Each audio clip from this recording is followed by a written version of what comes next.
New York's mob dons want to take your freedom. It's not just Andrew Cuomo who's insistent on making sure that you're part of a kind of, how did DeSantis describe it earlier?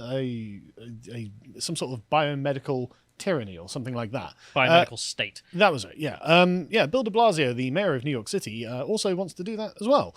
So you might remember that he's really weird and wanted you to get vaccinated. And he did a really weird press conference. Can we play the video without sound, just so I can talk over it a second? Is this of him eating the food? This is of him saying, look, this was back in May, saying, look, we really, really, really want you to get vaccinated. And so what we're going to do is incentivize you by incentivizing you with junk food. Specifically burgers and fries, because America. Yes, I mean, obviously, if the Americans are going to do anything, it's got to involve burgers. It is very America, but the thing that mostly kills you in COVID apparently is being overweight. So. Yes. The deaths are disproportionately for the elderly and obese. So promoting junk food, and just generally, I think that maybe elected officials probably shouldn't promote junk food. No matter what the case, no matter what the cause, it's probably bad for you to promote junk food. You could have framed this. Well, this is the state that also tried the sugar tax. Well, there we go. Yeah. And you could have framed this in a very different way. You could have appealed to people's different set of sensibilities that people have. You could have said, look, the vaccine is going to make you healthy, so we'll give you a free salad with it so you can keep going on and your diet will get better and things like this. And it would be a nice upward momentum rather than, listen, fatty, get your vaccine and I'll give you a burger. Because that's literally what this is. I don't know why the governments of the world didn't just make gyms free throughout all of this. Great question. It would have been an amazing thing to do. Yeah, or, and just, I don't know, some sort of, just subsidies for salads and things like this. Yeah, right? But if you sign up for a gym, it's free. Just go. Sure. But, whatever. If we're going to subsidize anything, it probably shouldn't have been burgers and fries, but, what are you going to do? There's also the cardinal rule of politics, never eat on camera. Yes, and that was the especially weird thing, him, chomping and talking with a full mouth. But this is what he said, right? I want you to look at these French fries and think about how great it is to get vaccinated. Is it too early in the day to eat a burger? And then he said, vaccination. While eating?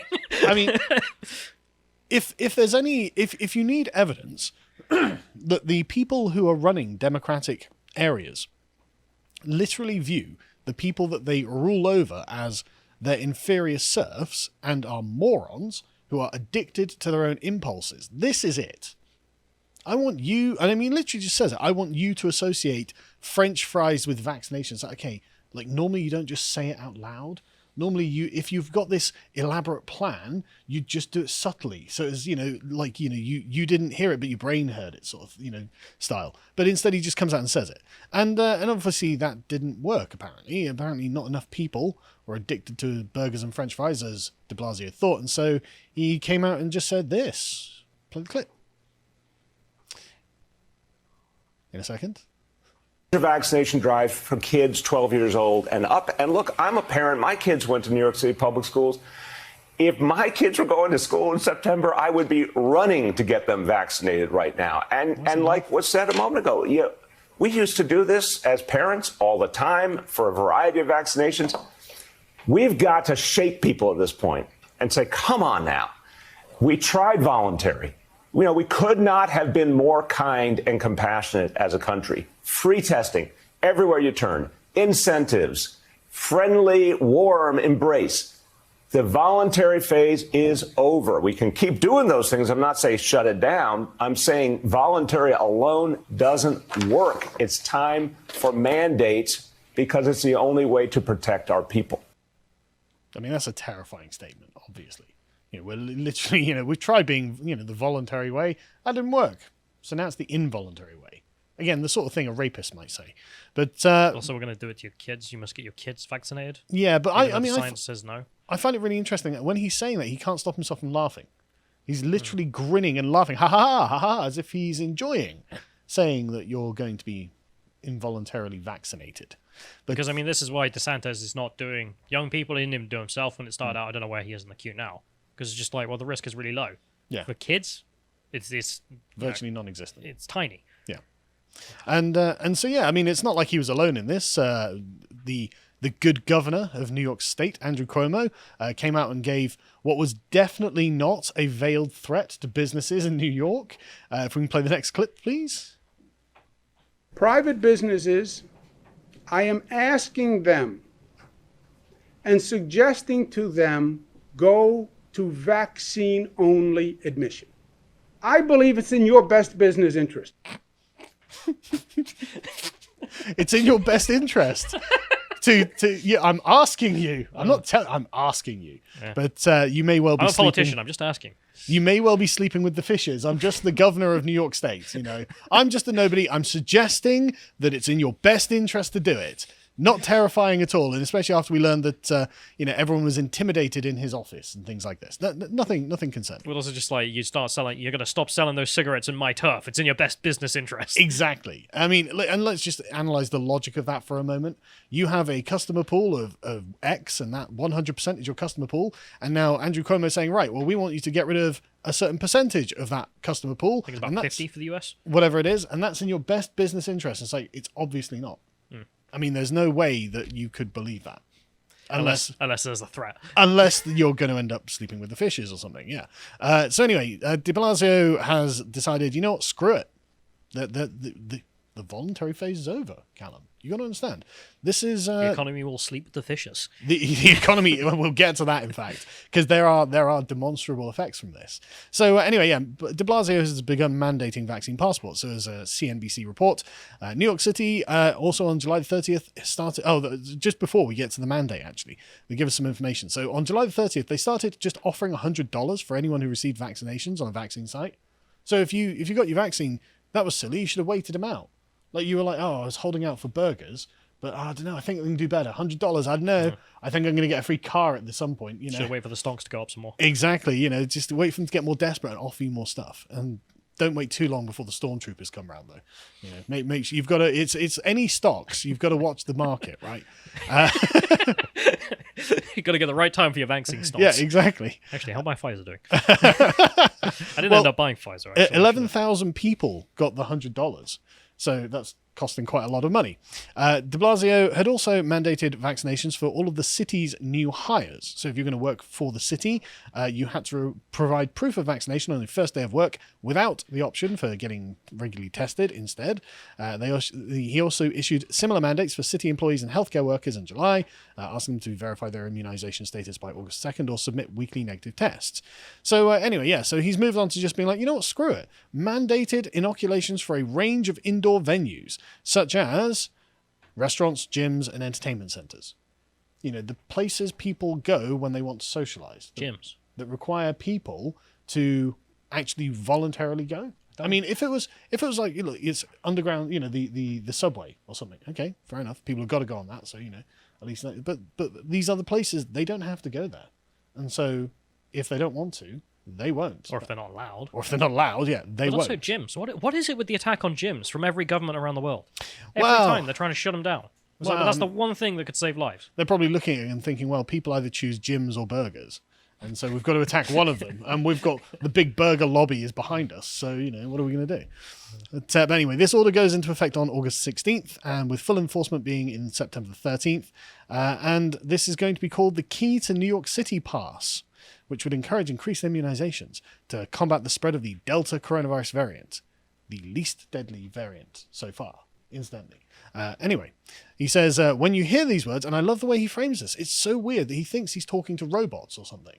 When you hear these words, I want you to imagine the notion that because someone's vaccinated, they can do all these amazing things that are available in the city.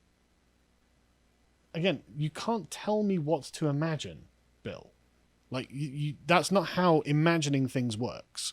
If you want to sort of build the myth around it, you can't just directly say, I want you to imagine this. It's like, sorry, no, you've got to put the image in my head.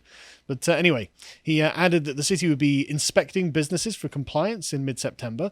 All affected customers and workers can either provide their vaccination cards or upload proof of their vaccination to the Excelsior Pass application. That's great. So you're going to have government-mandated apps now. It's just going great in New York City. I love how this is going. And I love how Florida's going in comparison. Checking vaccination status isn't like IDing a customer before serving them. Staff can receive training on how to do that, says Larry Lynch, the group. Sorry, I've actually missed out what the name of the group was. The National Restaurant Association. So they're not too happy with this, although they do generally support what he's doing. I wonder how they're funded. Well, that's a great question. But they represent 500,000 food establishments in New York. And so they're quite concerned, but they are generally in favor. But possibly because Governor Cuomo is, giving them the evil glare from the corner or something. Who knows? Your children will be returned safely. Exactly. Exactly. Tilman Fertitta, the billionaire chairman and CEO of Landry's, which operates several restaurants in New York City, echoed that statement in an interview saying, well, look, we're pro-vaccine, but we don't want to become the vaccination police for customers. And his complaint, though, not that this is immoral, it's, well, we just don't know how to do it. We need to know how to do it. It's like, okay, that's great. The New York City Hospitality Alliance also raised concerns about the mandate. In a statement released on Tuesday, the Alliance acknowledged that the new measure would be a difficult and controversial step, but added that it could help forestall new occupancy restrictions and shutdown orders that will again devastate small businesses and workers who have not yet recovered from the pandemic. They're expecting another lockdown. So how do New Yorkers feel about it? Well, Fox News went out and decided to interview a few of them. And here's what they said. I think the mandate is too strong. It should be more voluntary and be suggested rather than mandated, said one. Another local said, obviously the voluntary didn't work, and a lot of people have been catching this new virus. And if that's what it takes to keep people safe, then I'm for it. Literally, put me in prison, Daddy, because I'm worried about being free. The vaccination order is a good thing because left to their own devices, then it won't be done. We've all got to be a part of this. You've all been conscripted into Bill de Blasio's coronavirus war. I can see why people don't want to live in these areas. Oh, absolutely. When your neighbors are like this. Yeah, well, we'll get to that in a second as well. Another one said, that's the way it should have been. It's a good policy. Don't know who these people are, just randoms. I think it's so unfair that everyone has to get it, said one. It should be a decision. Another one said, it's the control. I don't like being controlled. Well, then you're going to want to do what everyone else is doing and flee democratic areas. Another said, it's a no-brainer. If you know you're liable to get sick and get people around you sick, just go ahead and take the shot and get it over with. Sure, but that's not what this is. That is exactly a sensible statement, but that's not what's happening here. And apparently, at the time of writing, 55% of New York's population is fully vaccinated, so double vaccinated, compared to 49% of the US population. So more people there are double vaccinated than elsewhere. So that's good. And so let's have a look at New York's coronavirus cases. Let's see how they're doing. Pretty good, all things considered. As you can see, the latest cases, or almost the latest cases, 1,120 in a city of about 8 million people. So pretty small. And I guess then we have to worry how is the Delta variant translating into deaths? Because that's the real problem. You see yesterday's death rate there? There's no spike. Two people died within 28 days of a positive test of coronavirus in New York. Of all 8 million people in the city, 2. So get your coronavirus passport because you're threatening Granny. So needless to say, New York has not been going very well because its Democrat governors have been running it into the ground. And this population exodus from the city is not new. In 2019, it was noted that, New York's actually losing people. It had stagnated for a few years. It used to be a dreamy place where foreigners would be like, oh yeah, one day I'll live in New York, it'll be amazing. Because friends set there and things like that. And so it gave it a good image, but not recently. In 2019, the population was just over 19 million and it had dropped by 0.4%. And everyone was like, that's weird. And as the author of the study that did this said, you'd think with a strong economy, New York wouldn't be losing population. And of course, this was because of their ridiculous tax rates. And Cuomo had come out and said, look, don't flee rich people, I'll buy you dinner. And that didn't work. I'll buy you dinner. Yeah, he literally said, I'll buy you dinner. You got DeSantis and the guy running Texas was like, I'll tax you nothing. I was like, well, one of these. Well, Cuomo's offer of dinner, I guess. Dinner with Cuomo. Or pay less tax. Definitely can't bring my wife to that one. Anyway, the report surmised that the high cost of living may be catching up with the Big Apple, and that was strange. Moving on to December 2020, it turns out that millions of people had fled New York City, costing the city an estimated $34 billion, which is really not good if you're the one running one of America's major cities. That's not what you want in the headlines, is it? People are fleeing my city and it's costing us billions. Come to New York.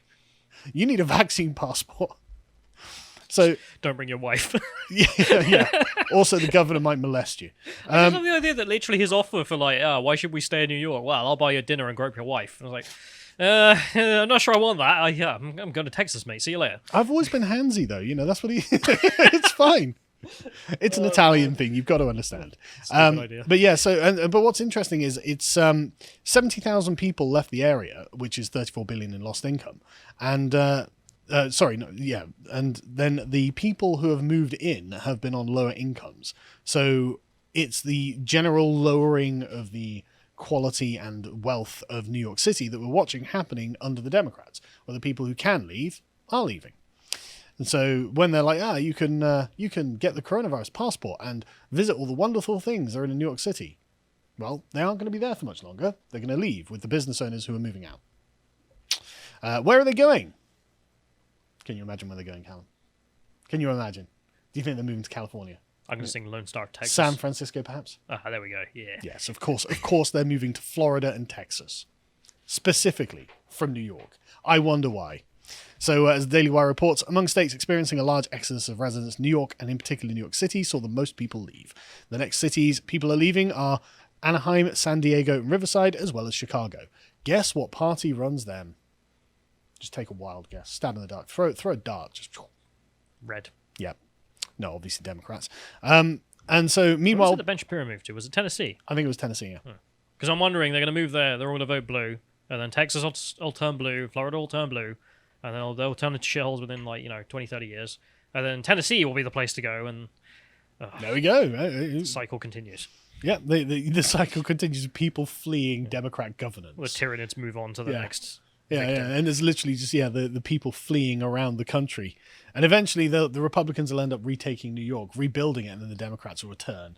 If you enjoyed this segment from the podcast of the Lotus Eaters, you can watch the full broadcast live every weekday at 1 p.m. UK time on lotuseaters.com.